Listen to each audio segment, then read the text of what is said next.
এই যে না পোলা দেখছ না পুরুত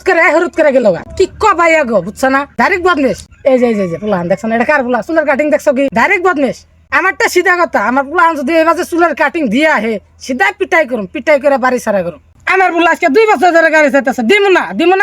না ওই গাড়ি কিনা দিয়ে তো পোলা নষ্ট করুম না দেওয়ানি সাহেব খবর শুন কি অমুকের মেয়ে বলে অমুকের হাতে বাইরে গেল গা আচ্ছা দেওয়ানি সাহেব মেয়ে বলে এনকে নড়ং বড়ং করে ধরা পড়ছে বললাম কাটতে হলাই নে কথা দেনি ওর কেটে কই না জানি হে ইন্নে কথা তো বাতাসে রাখ দেখ আমার কানে আই পড়ে না সিধা পিটাই করুম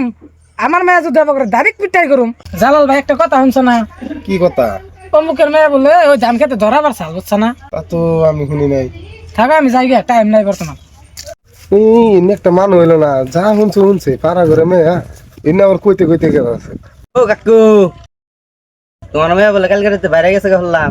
আমার মেয়ে গেছে তাই তোকে কি গেছে না এদিকে কি হ্যাঁ মানুষের বেলায় তো নামি করা হারা নিজের মেয়ে গেছে কইলে 200 দেখ মারানি শালির বলা খারাপ কই এবার ধরছ তাকে সুতমা দেনি সাহেব হল্লানের মেয়ে বলে বেরিয়ে গেছে গা